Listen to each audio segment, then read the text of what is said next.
Scott Player Popcorn fan here, and yes, I know it's been a little while since I had my face and since I had this setting. So, today, I just uploaded my Bates Motel tribute video, and in this video, I will be reviewing Bates Motel as a whole, as a TV series that just ended its series finale. So I want to review the whole show, not just the last season that just finished. So, like all seasons, like seasons 1 through 5. And this is a show that originally aired back in 2013. So it's been on for 5 years, and it is safe for me to tell you, like, in my personal opinion, I think it's definitely underrated. It's not a show that's as big as, Walking Dead or Game of Thrones, but in my personal opinion, I think it's a really good show. Like, it's a very well directed, well produced TV show from a filming standpoint, from the actors to the writing, the storytelling. It's an incredible show, especially in those last 2 seasons. I mean, yeah, there are like things that I don't really like as much in the first 3 seasons, but once it got into the last 2 seasons, in seasons 4 and 5, when it focused 100% on Norman and Norma, that's when the show got really good for me, and it was really entertaining to watch, just with the actors' performances and the really good storytelling that they did in those last 2 seasons. So it's a show that definitely brought back, like, this sort of level of character study for these characters, and I really appreciate that, because this show reinvents the original Psycho movie in very new and creative ways that, benefit the show for the story that it's telling in this last season of the show, and it's really engaging to watch. So, yeah, because they recreate the iconic shower scene in a new and inventive way, which I really like, actually. And, speaking of this last season of the show, Rihanna was cast on the show in this last season as a very iconic character of Marion Crane that was killed in the shower scene in the original film. And let me tell you, like, at first I was very upset about the casting, but then I realized I don't really know her that much as a musician, to be honest. Rihanna, I mean, I know she's a singer, but at the same time, I don't really listen to music today. I don't really listen to music today. I listen to classic rock. In case you guys don't know, I don't really listen to music today. I prefer to listen to old music, like classic rock, like Bon Jovi, Led Zeppelin. I'm that kind of guy. I don't know, but yeah. So saying Rihanna, it didn't bother me, and I actually really liked her performance as Marion Crane. She really created her own version of the character, and I really liked how she handled the character too. It was really interesting to watch, and she didn't take the experience away from me. So, because I don't really know her that much as a singer. I mean, yeah, I know she's a singer, but I don't listen to her music, if you know what I mean. So I really liked her performance as Marion Crane. She created her own version of the character, and I really appreciated that, and especially in that Marion episode.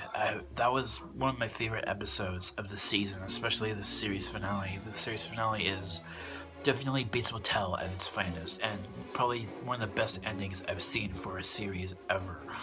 So, yeah, it's a really good show, and yeah, the first 3 seasons of Bates Motel do falter a little bit with the main, the storylines that sort of take place away from the motel, in the city of White Pine Bay. They sort of show us, the criminal underworld of White Pine Bay, the drug trade, the sex trade, the whatever business Bob Paris had in season 3.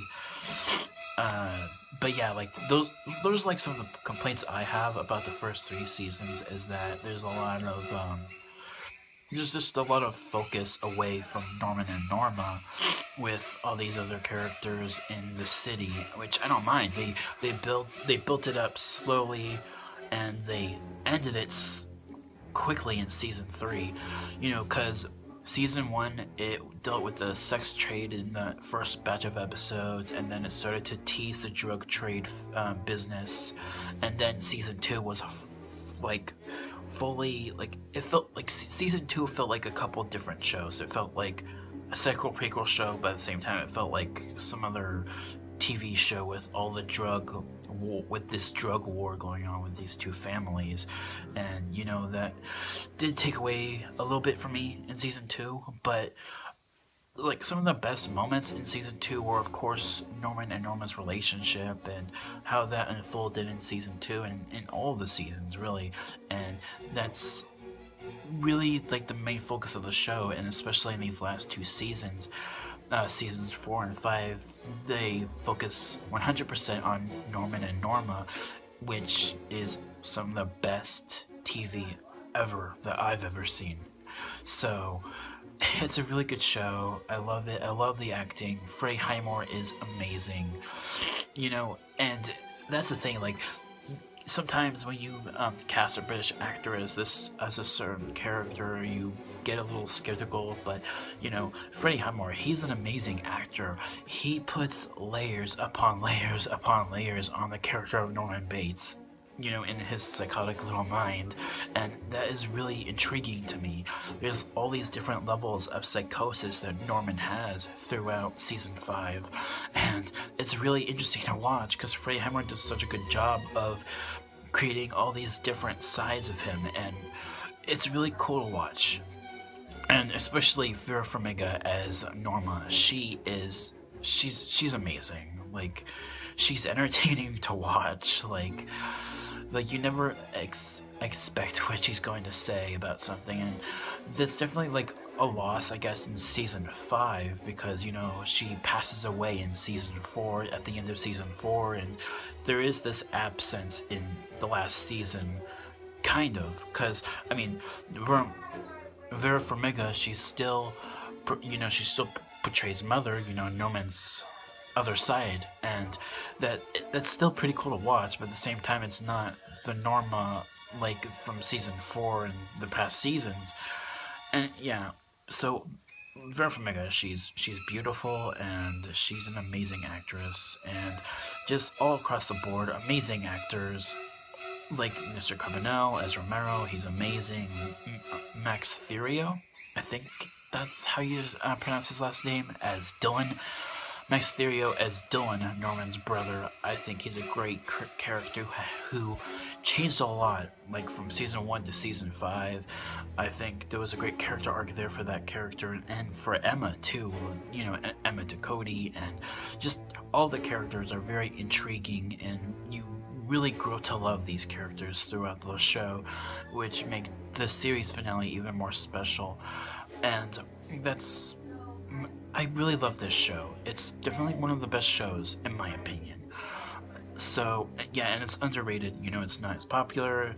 Like, I've already said that. So, it's a really good show. And my grade for Bates Motel is an A.